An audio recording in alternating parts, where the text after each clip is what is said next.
I'm Dr. Blair Masters with AcuSmart. Today I'm going to be talking about paleo eating, why to eat a Paleolithic diet, how healthy it is, and it's basically your favorite foods but cooked in a healthier way. So we're going to be talking about the benefits of it and how it can help you. Our goal at AcuSmart is to bring wellness to the world. Now, what does that mean? Well, that's big words for a concept that's really kind of obscure. So what does it mean to bring wellness to the world? There are so many negative forces. There's companies out there, their goal is to get you hooked on their products, and they're pulling us down the health funnel. If you remember the concept of the health funnel that I introduced in the philosophy course, if you didn't watch that, I would go back and watch that. It really, I think, is vital for not only understanding the why, but the how and that sort of thing. So make sure that you get your philosophy down so you can use it in every aspect of your life and health. Every step that we take as a community toward health and wellness helps us as individuals, but it also helps our family, helps our community and our country, and then ultimately the entire world be better. Now, more able to improve the lives of those around us, improve our own lives and those around us, our family, our community, our world, basically. We ask that you become part of this movement that we kind of have here at AcuSmart to bring wellness to the world. And our goal is to help you every step of the way along your path of what that means to become well, become healthy, and help those around you. So keep that in mind as we go forward in this training. I'm going to be talking about some concepts that are really foreign to some people. Now, 500 years ago, Galileo, when he was around, everybody believed that the sun revolved around the earth. Some of the things that I'm going to tell you are going to sound as funny and foreign to you today as when in Galileo's time he told everybody that the earth actually revolves around the sun. So be open-minded, be open to some new concepts here as we talk about them today, and keep in mind that these are things that you can implement in your life going forward in a slow manner if that's what you want. But some of the things like grains, even whole grains, are really not good for you at all. They really aren't. Dairy products should be avoided. Eating eggs is actually good for you. Eggs have been vilified in the scientific community for decades, and they really didn't deserve any of that. Eating more meat is probably actually good for you, depending on the amount of intake that you have currently. The food pyramid is basically baloney. And another thing that some people find shocking, our government is not really looking out for our best interest, particularly as it relates to health. What is Paleolithic? The Paleolithic era was a period from about 2.5 million years ago until about 10,000 years ago. That's a long time, about 2.5 million years, really. This is a period that started when primitive tools were starting to be developed, axes and sticks and that sort of thing used as tools. And it's an era that covers about 99% of our human evolution. It stopped, the Paleolithic era stopped, like I said, around 10,000 years ago when farming and ranching started. That's when the Paleolithic era kind of ended. But we went through the bulk of our evolutionary process as human beings during this period. Our bodies are acclimated to eating in a way that they ate during the Paleolithic era. We're kind of designed to, or evolved to eat that way. So the changes that have been made in our diets over the last number of years, several hundred years in particular, have been really negative for our bodies, and we're going to talk about how that is. If you're trying to eat a Paleolithic diet, your calories should be about 25% from protein, about 50% from vegetables, and about 25% from fruits and nuts. Now, volume is a completely other matter when it comes to how much of these different categories there are. So basically that will mean that this ends up being maybe about 10% of your plate, maybe 20%. This ends up being probably maybe 70 to 90%, and then this ends up being, and fruit and nuts are quite calorie dense, so you don't need a lot of them to make up 25% of your caloric intake. So keep that in mind. Vegetables are very nutrient dense. They've got a lot of vitamins and nutrients, minerals, that sort of thing, which is great for us, but they're not very calorie dense. This is particularly as we're talking about vegetables that are grown above ground.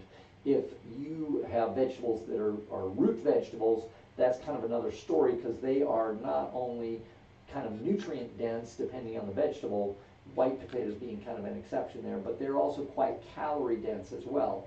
So we need to make sure that we're eating a majority of above ground grown vegetables. They tend to be better for us.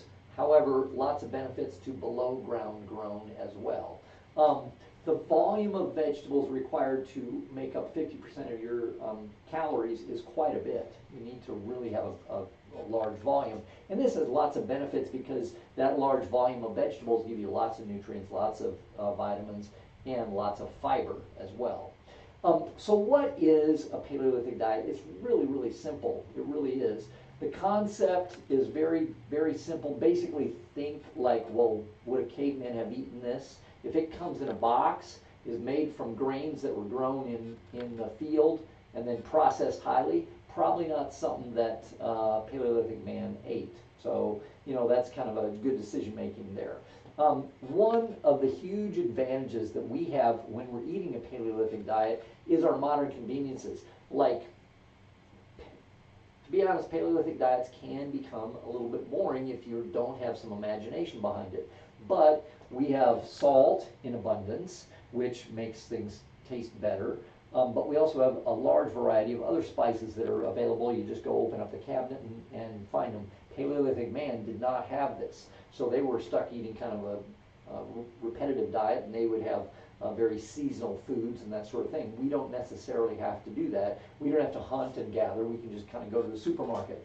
But a Paleolithic diet is about maybe 25% meat, 75% vegetables on your larger plate, and then a small plate with fruit and nuts over to the side here. You want to make sure that you keep things in proportion. I had one patient who ate fruit about in this proportion, and she thought she was eating a Paleolithic diet, which is not the case at all. She ended up having candida infections and that sort of thing. What is not on the plate? Sugar, big one. That's a really, really big one. Widely available in our societies today, and really, really bad for you. Grains are not anywhere on the plate. So this includes bread, pasta, cereal, tortillas, chips, anything like that. Now, they have, go to the health food store, they have Paleo chips, which I really like. I don't eat them all the time, but they use like cassava flour, which is a root vegetable made into a flour, or they'll use other kinds of flour that are paleo friendly, and they are cooked in usually avocado oil or something along those lines. So it isn't a grain. Another thing you really want to watch out for is any kind of vegetable oils. Vegetable oils are actually grain oils. They use these a lot in salad dressings. They use them a lot as things that they add in bread. You've got to really, don't eat bread at all, but watch lately, cottonseed oil has been used in bread. Cottonseed isn't even something that anybody should be eating. It's horrible for you, and it was never meant to be consumed anyway. And then the last thing that's kind of not on the plate is dairy. If somebody's going to cheat, I usually recommend they cheat with dairy. And don't eat tons of dairy, but dairy is probably not nearly as bad for you as grains or sugar. It doesn't have near as many problems that go along with it, although it does have a number of them that we'll get into. So there's 3 really good reasons to eat Paleolithic. Sugar is a big one, and I really feel bad for this kid. There is nothing that is natural and unprocessed in this entire cart. So this kid is, obviously she's not the one filling up the cart. It's probably her mother here. You see her purse. But they are filling it with stuff that is really not very good for you. Another reason to eat Paleolithic is gluten. Gluten is a protein that is found in grains, and it causes like dough to be stretchy. So like say they have a pizza, they're making a pizza, they throw the dough up in the air and it comes down and doesn't fall apart on them. Well, that's because of gluten. But gluten has lots of problems with it, which we'll get into. Omega-6 fatty acids, I think this is probably the #1 reason why you should eat Paleolithic, is to avoid these guys. These are really, really horrible for you, and again, we'll get into it a little bit here. One big problem that we all have is that we are programmed for survival. Survival requires calories, and most of our calories come from fats and carbohydrates, including sugar. When back in the Paleolithic era, you would be on the edge of starvation a lot. The people were starved on a regular basis. Food was not consistent, so if you ran across an apple tree, you were going to stay near that tree until you ate all the apples. Or if you ran across a herd of whatever, buffalo or whatever animal it happened to be, you're going to follow them and hunt them and try to kill them as much as you can and eat when you had it available. So you're in a situation where you will survive. Your body was made that way, and you would eat and eat and eat and be in a situation where you would eat as much as possible and then try to preserve what you couldn't eat. And this is how people got by. This is the way it is. But starvation is not a problem that most people are having today in our modern world, our modern society. We have become, and thank heavens, nobody wants to be starving for sure. We are not having big problems with not enough food. Farmers in the world are extremely good at their jobs. They produce an abundance of food that is relatively inexpensive in the supermarket. But food manufacturers use this survival programming against us when it comes to producing the foods that they ask us to consume. They make foods that use our survival instincts to sell us cheap and unhealthy products, but they're making it seem like our bodies are craving those, and they are. They're craving sugar and fat, and that's because we're programmed to do that evolutionarily. This is a great book on this. It's by Robert Lustig. He's a medical doctor. I want to do a couple of quotes here on the front. This book is called Hacking of the American Mind. He says, the science behind corporate takeover of our bodies and our brains. And then this is a quote, explores how industry has manipulated our most deep-seated survival instincts. And this is by Perlmutter. Remember that name here. Perlmutter is a medical doctor as well, and we're going to be referencing one of his books here in a minute. But this exposes the corporate, big food is a huge factor in our lives. And again, they've made it so we don't starve to death, thank heavens. But when they manipulate foods to make them more addictive, you can't eat just one, that sort of thing. Oreo cookies are said to be one of the most manipulated and dialed in foods because they have a combination of sugar and fat in them that seems to hit everybody's sweet spot, and it goes back to this survival instinct. But there's no Oreo cookie tree that a Paleolithic man would go by and eat their fill before they moved on. It wasn't like that. These things are horrible for us, and companies are using our survival instincts against us. But not only do they manipulate what we eat, but the activities that we perform. One of the hormones that our bodies produce as a reward in this reward center of our brain is called dopamine. And dopamine is made when you play video games and post on social media, and you get a whole bunch of people liking your social media, it really reinforces this reward center in your brain. But they manipulate video games and make them so that they reward you on a regular basis, so you keep playing and actually become addicted to the video games as well. Are you going to allow big food to use your own survival instincts against you, to rob you of money and your health and your free will? They do it by manipulating your dopamine levels, as I was saying earlier. It's the reward hormone that we discussed, highly, highly addictive. If you could get it in the same amounts as like cocaine or something like that, the theory is that it would actually be even more addictive than those. But they also produced during social media and video games, as I stated. Russell Blaylock, another really good author, he's a medical doctor. This is a quote out of Natural Strategies for Cancer Patients. The rapid changes in our diet, particularly in the last 150 years, are potent promoters of chronic diseases like atherosclerosis, that's hardening the arteries, hypertension or high blood pressure, obesity, diabetes, arthritis, autoimmune diseases, and many cancers, especially cancers of the breast, colon, and prostate. Now, grains have, and why is that? Well, grains have become to provide 75 to 90% of the average American's calorie intake. It has some serious side effects though. And this has only happened in the last, like he states, 150 years, and it's actually accelerated significantly in the last 50 years. 50 years ago, they never used cottonseed oil in bread.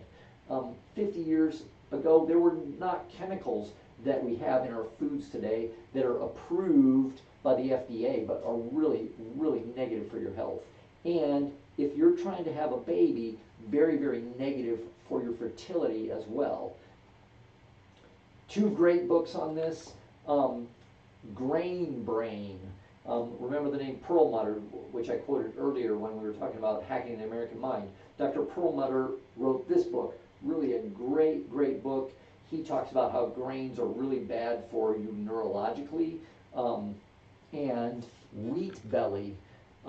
Dr. Davis, he's also a medical doctor, he wrote this book and really believes that wheat is one of the #1 causes for health problems in America today. He says, and I kind of like his approach, if you're going to approach your diet in a kind of a step-by-step manner, one of the first things that you should do is give up wheat because of all the negative side effects of those. I would recommend both of these books. They're really, really good. There's 3 big reasons to give up grains. We talked about these: sugar, gluten, and omega-6 fatty acids. Let's talk about these in detail. Sugar molecules actually scar the inside of your artery. So if you have sugar in your blood, your body really wants to get it out of there. It wants to get it into your cells so it can be stored or burned. But if you have sugar molecules in your blood, I was at a lecture by somebody, and he said basically a sugar molecule is like a little kid with 2 sabers running down the inside of your arteries, scarring the inside of your arteries by scraping them with 2 swords. This makes heart disease much, much more likely. Sugar increases insulin. We'll talk about how bad insulin is for you here in a minute. Insulin promotes inflammation. Remember this, because I'm going to be referencing a chart here in just a little bit. And then insulin makes fat storage inevitable. It's basically guaranteed. If you have insulin in your blood on a regular basis, you're going to get fat, and you're going to store it in places that are not productive in regards to fertility for sure. If you store fat based on your insulin levels, usually you store it right here in your gut area, and when you have fat in this area, it messes up hormones. It'll increase a guy's estrogen. It can mess up the hormones in a woman. It can cause infertility problems significantly. Sugar is really bad for fertility. You want to stay away from it. Insulin also increases triglycerides in your blood, inhibits metabolism of stored fats, what makes it really, really hard to lose weight. It makes it practically impossible. And grain carbohydrates, the carbohydrates in grains always break down to sugar. Gluten, number 2. It's Protein found in grains causes dough to be sticky. I was talking about that previously, but it is highly allergenic, not only to people who have celiac disease, but it causes allergies that are less severe than celiac disease in folks. It irritates the gut lining and causes inflammation. I talked on a previous training on leaky gut. Well, if you have gluten in your diet, it makes it much, much harder to reestablish the good bacteria that you have in your gut lining, or you should have in your gut lining. So gluten is really hard on that as well. Increases gut permeability. It makes it more likely that you're going to develop leaky gut syndrome, and thereby relates back to autoimmune diseases, autoimmune problems. It damages your friendly bacteria, the probiotics that you should have in your intestinal tract. They say that gluten also contributes to brain fog, depression, Alzheimer's, dementia, and this is all in Dr. Perlmutter's really good book, Grain Brain. So I highly recommend that you pick that one up. Let's move on from there, but before I move on, I wanted to talk about this just briefly. I am not recommending a gluten-free diet. Gluten-free diets still contain quite a few grains. There are some grains that don't have gluten. Corn is a good example of a grain that doesn't have gluten in it. But you can eat tons of corn and still have the negative other side effects, one of which we're going to be talking about here in just a second. The omega-6 fatty acids, and corn is full of sugar, full of it too. High fructose corn syrup you've probably heard of. With a gluten-free diet, you still eat a lot of the products that are really horrible for you, containing the sugar and the omega-6 fatty acids. And when the manufacturers kind of remove gluten by replacing with other products, some of those substitutions are even more dangerous. Let's talk about the one that I think is probably the worst for you, and that is omega-6 fatty acids. They are so bad for you. I see health problems with these every day in my office. They are normal in the body. They're normal, and you should have them in the body. They're called essential fatty acids. That's because our body does not make them. They don't make omega-6s or omega-3s, either one. But they are potent promoters of inflammation. When you have high omega-6s in the body, you're going to have inflammation. And I'm going to kind of beat on this concept here for a little bit because it's important. Another problem with omega-6s is they get incorporated into the cell membrane, and they can cause long-term damage by being in there. They make you in a situation where your receptor sites, cells have receptors in their cell membrane, so they can receive signals from outside the cell. And this is done by hormones or neurotransmitters. But if you have excess omega-6s in your cell membrane, then these receptor sites don't work properly. They kind of get bent, and they become less receptive to whatever communication is trying to occur. So you may have lots of omega-6s and become insulin resistant. That creates diabetes. You may have lots of omega-6s and become serotonin resistant. This can create depression or weight gain, either one. Serotonin is a hormone that helps you be like, oh, I feel fine, I feel happy, I feel content, that sort of thing. But another thing that serotonin does is it sends a signal to your brain that says, oh, I feel full, you should stop eating now. Well, if that signal is messed up and your brain is serotonin resistant, then you're going to just keep eating. Just kind of a little aside, this is kind of a weird thing, but they took ducks and geese and they genetically modified them. In the United States, it's against the law to keep geese in a contained area and force feed them milk like they do in France to get foie gras, which is a fatty goose liver. So what they did was they genetically altered the ducks and geese so that their body couldn't see the serotonin, so they wouldn't ever stop eating, and all they would give them is fatty foods. So that's how they kind of got around that, is by making the poor ducks and geese never feel satisfied. Anyway, too many omega-6s in your cell membranes can give you dopamine resistance as well, which it makes it more likely that you'll have addictions, whether it's addicted to things like cocaine or other hard drugs, but also video games or social media, that sort of thing, or certain foods as well. I really like this, and this takes a little bit of brain work, so stick with me a little bit, but this explains a lot about omega-6 fatty acids. Omega-6s are basically linoleic acid, which is, this 6 right here designates that it is a omega-6 fatty acid.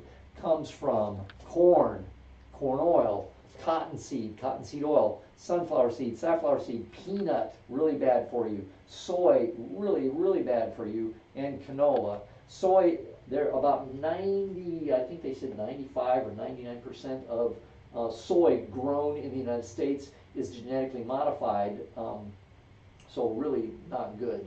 Anyway, you have this stuff in your body, particularly in abundance. It takes a couple of chemical steps and turns into what's called arachidonic acid. Arachidonic acid is quite inflammatory by itself, but it goes through another chemical step after it's worked on by an enzyme called a COX enzyme, and there's 3 of them, COX 1s, 2s, and 3s, and goes to producing what's called prostaglandin E2. Prostaglandin E2 is probably the most potent promoter in the body of inflammation. And prostaglandins, again, are normal in the body. Say you hit your finger with a hammer accidentally, it gets swollen and inflamed, your body's producing lots of prostaglandins, and it keeps you from moving that joint that just got injured. It brings new blood to that area so it can start to heal and that sort of thing. This is a normal process. But when you have this stuff floating around in your blood, or in your body in general, you'll have just general low-level inflammation. Now, when you have inflammation of your vascular system, you'll get heart disease, or your blood won't make it to your legs, or it won't make it to your brain, that sort of thing. If you have inflammation of your joints, you'll get degenerative joint disease. It is the #1 cause of pain in our modern world today. Fibrosis. Now, how does this relate back to pregnancy? If you're inflamed in general, you have more fibrosis in general as well. And that can cause problems with fibrous tissue infiltrating into the fallopian tubes and making it less likely that your eggs are going to be traveling properly down those fallopian tubes so they can be fertilized, you can get pregnant and have a baby. There's a number of other things that are really bad in regards to prostaglandins. It's the #2 cause of free radicals, and then it causes immune system dysfunction as well. But if, let's say you have inflammation at a low level in your uterus, it's not like, oh, I'm inflamed, my uterus hurts. It's not like that. You don't even feel it. Just like heart disease, most people don't even feel it until they have a heart attack. But if you have inflammation in this area, it makes it less likely that a fertilized egg is going to be able to implant into that uterus and be carried to term. Now, what do most people do when they have pain? They take what's called a COX inhibitor. And there's a number of COX inhibitors that will inhibit, the COX enzyme helps this process. When you inhibit the COX enzyme, then it stops this process so you don't get the pain and inflammation, okay? So what are some COX inhibitors? Aspirin, Advil, ibuprofen. Those are all COX-1 inhibitors. COX-2 inhibitors include things like Celebrex is one that's still on the market. Bextra, probably the one that you don't maybe even remember is called Vioxx. Vioxx was an extremely good COX-2 inhibitor. And many people who had arthritis, they took it and they were like, oh my gosh, this drug is a miracle. I mean, I can get up, I can move. The arthritis that was affecting me yesterday, I feel great today. I feel like a 20-year-old. So they wanted more and more of that stuff. Works really great at stopping this process right here. But everything has side effects. What happened to those folks who took Vioxx? It stopped it so effectively here that it caused a backup of arachidonic acid, turned into leukotriene B, and this stuff creates heart attacks. Vioxx actually killed more people between 2004 and 2009 while it was on the market than the Vietnam the Vietnam War did in 10 years. Killed thousands and thousands and thousands and thousands of people. And when they realized it, they took that stuff right off the market. And I don't know if you remember, but Celebrex was off the market, and then it came back on. And now there's a warning on the drug commercials for Celebrex. It says, like other drugs of this type, can cause problems with your heart. So be sure you deal with your doctor, and so on and so forth. But let's talk about sugar. Omega-6s are one of the things that grains cause, but what's another thing that grains cause is sugar. We talked about that previously. What does sugar in the body cause? Causes insulin. Insulin makes these COX enzymes work really, really, really good. So basically it makes this go way, way faster. That's not something that you want. So basically, say you eat a big old donut full of sugar, deep fried in omega-6 oils, so you get this and this, so you get lots and lots of this. Causes tons and tons of problems with the body. It really is horrible for you. Can create infertility as well as a whole host of other issues. Number one cause of pain, they believe. And this graphic shows back pain, elbow pain, ligaments, tendons, that sort of thing. But this has been well documented. Time magazine ran an article. They said, it was actually a cover, the secret killer is inflammation. They've linked it to heart disease. They've linked it to cancer. They've linked it to diabetes. They've linked it to Alzheimer's, stroke. It causes tons of problems. So you really want to lower inflammation down as much as possible, particularly if you're working on becoming fertile, because if you have inflammation in this area, then you're much less likely to be in a situation where you become pregnant. Cancer, we talked about that. Here they've linked this to cancer. Let's go into a little more detail on that. There's a number of things that have to occur for cancer to happen. The tissues to be invasive, metastatic, in other words, it can spread. Limitless potential replication, it reproduces itself. Sustained angiogenesis, as new blood supply coming into it. Evading apoptosis. This is a concept where cells actually kind of have a lifespan and they die off. If cells don't do that, it's not normal. Cells should die. You scratch your skin, oh, that's dead skin cells. But if cells don't die, they're much more likely to become cancerous. But what's one of the main factors that has to be present in order for cancer to occur, and that's an inflammatory microenvironment. And if you have a situation where you've got inflammation coming from your diet, if your diet's inflammatory, then you already have an inflammatory microenvironment, and you're much more likely to get this. Contributes to stroke, both ischemic stroke and hemorrhagic stroke, not good. Insulin, I do want to spend a little bit of time on this because insulin is one of those hormones that is so far-reaching in the body, it's scary almost. It really, really is. Inflammation is a major factor in diabetes, but if you have high insulin levels, which people do in diabetes, it causes increased testosterone in women.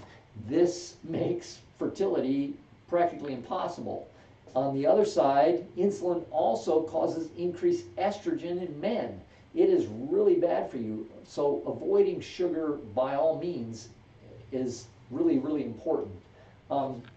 It also will lower, insulin will lower your liver detox pathways, and if you're toxic, we talked about that previously in a different training. If you're toxic, it's a situation where you'll be less likely to become pregnant as well. Inflammation causes heart disease. It causes Alzheimer's. This is a case of severe Alzheimer's and a healthy brain. You do not want Alzheimer's. It's really bad for you. All these diseases have been proven to be helped by lowering your intake of grains. It's been proven to be helped by increasing your intake of omega-3 fatty acids. These studies are numerous and repeated and have been shown to be valid in laboratory as well as clinical studies, and I see it in my practice every day. Health is like money. This is a quote from Josh Billings. Health is like money. You never have a true idea of its value until you've lost it. This is the reason that I'm here and why I see a lot of patients who've already lost their health. They come to me and say, help me, you know, this is why I've dedicated myself to making a difference by getting out there, educating people on prevention and not just intervening after the fact. Take an omega-3 supplement. What an omega-3 does, it does a lot of things, does tons of stuff for you. It affects every part of your body, affects every cell in your body, increases growth of nerve cells that are responsible for memory, learning, understanding. If you're thinking about having a baby, do you think that's important? Memory, learning, understanding, brain growth? Absolutely it is. When you're an adult, you need more EPA than DHA. So as you go to the store and look at supplements, try to find ones that have a higher amount of EPA, double is best, than DHA if you're an adult. If you are a child and you're just born or young, your brain's still developing before puberty, you want more DHA than EPA. This is a structural component of the brain, so you need lots and lots and lots of this. If you're a mother, just take your regular adult dose and your body does its magic and gives the baby in breast milk the amount that's needed for proper brain development. But taking omega-3s lowers your chances for neurological problems such as ADD, ADHD, autism. These are all things that strike children. Improved and accelerates brain development. Very, very important, obviously, if you're working on becoming pregnant. And if you're supplementing with an omega-3 during pregnancy, you're less likely to have postpartum depression as well. Supplementing with omega-3s lowers your oxidation amounts in your body. It causes antioxidants to be formed. Omega-3s also help heart disease, asthma. I'm just going to list these out. Multiple sclerosis, cancer, inflammatory bowel disease, rheumatoid arthritis, stroke, asthma, breast cancer, colon cancer, psoriasis, dry eye syndrome, macular degeneration, very important for eyes. 50 years of research and thousands on thousands of studies have proven that your balance of your omega-3s to your omega-6s is really, really important when it comes to heart disease, your hormone balance, which is very important for fertility. It lowers your risk of cancer, neurological diseases. It's proven to be critical. This was, I believe, a Harvard study showed this. It was critical for treatment of depression. And omega-3s is far better than taking non-steroidal anti-inflammatory drugs such as aspirin, Advil, ibuprofen, because there are no side effects to them, whereas these guys can cause stomach problems and that sort of thing. And these also help prevent autoimmune diseases, and they have a curative effect as well. They're highly beneficial for your health. So, how much should you take? How much omega-3s should people take? If you have no chronic diseases whatsoever, 3 to 4 grams a day. I tend to say on the higher side, about 4 grams a day. That's 4,000 milligrams, okay? If you're overweight, obese, type 2 diabetes, heart disease, if you're starting a weight loss program or you're on a fertility program, I recommend 5 to 7 grams a day, okay? That's quite a bit, 7,000 milligrams a day. Most pills are 1,000 milligram pills, so that's like 7 a day. Because of this, I usually recommend a liquid. A liquid is far easier. You read the label, get a little shot glass or some other kind of glass, and you measure it out. The stuff we sell here at the office is 1,560 milligrams a teaspoon, so it ends up being about 4.5 teaspoons of 7,000 milligrams. And you just mark the glass, and then all you have to do once a day, fill it up to the mark, and you're all done. And the liquid is usually like lemon flavored or mango flavored. There's a number of different types, and goes down really, really easy. If you have chronic pain, 7 to 10,000 grams or 10,000 milligrams a day, 7 to 10 grams a day. Or if you have a neurological disease, you have Alzheimer's, you have Parkinson's, you have multiple sclerosis, something along these lines, I recommend 10 grams a day to help restore the neurology. Really, that's a lot, but it's very, very important. You can get your blood tested for this as well. I am considering making this kind of testing available to those who are in the AcuSmart fertility program. If this is something that you'd be interested in, I would appreciate if you email me info@acusmart.com and give us any comments, or like say, yeah, I'd be interested in that testing. It's a kit that we can mail you, and then you send it into the laboratory. And so you do a blood spot, you do a finger prick, get blood on a piece of paper, and send it in. It's very, very simple.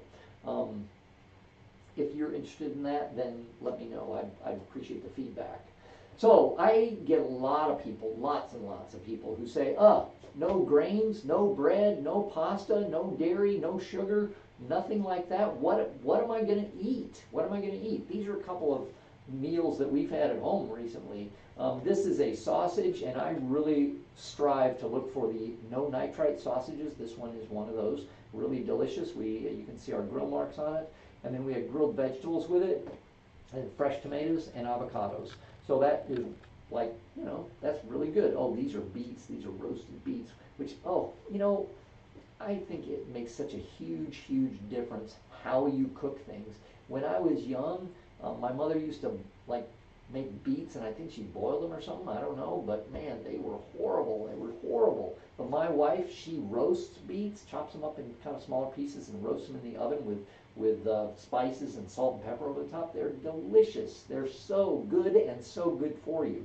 So if you didn't like something when you were a kid, try it differently. There's lots of ways that you can eat stuff that tastes so much better.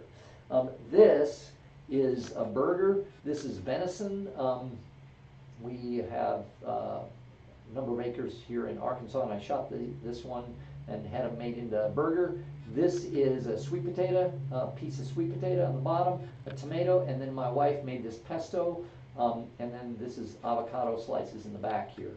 Oh my gosh, I'm getting hungry just looking at it right now. Really, really good, and good for you, and just filling, satisfying, and extremely good for you. This is something that I made. There's my coffee. You can drink coffee in Paleolithic. And then this is a kind of a frittata omelet that I made up.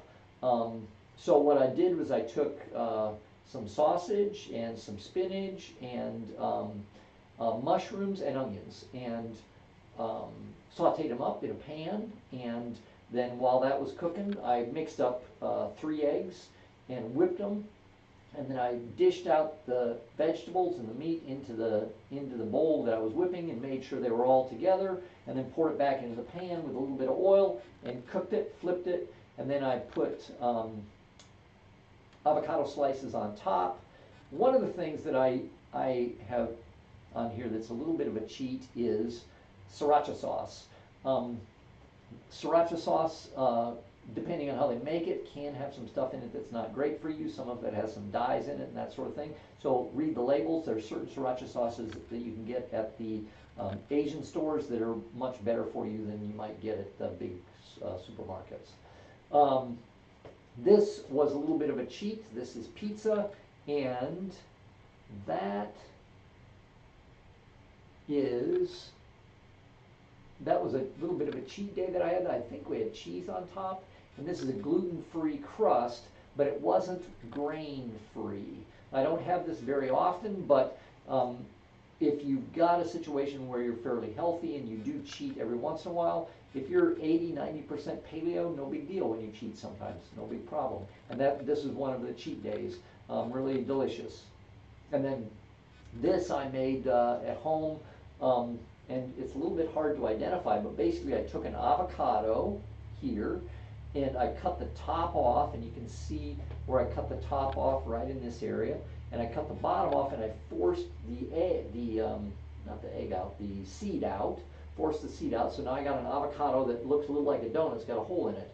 I cooked those a little bit in the pan, got the avocado nice and warm, and then I dropped an egg into the middle of the hole, and that's the egg right here.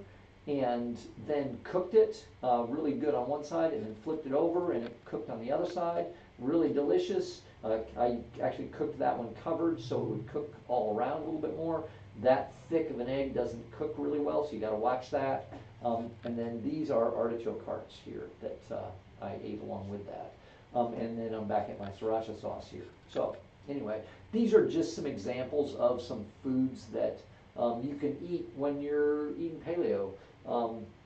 And if you're in a situation where you start to eat this way, you will see some significant health benefits to it.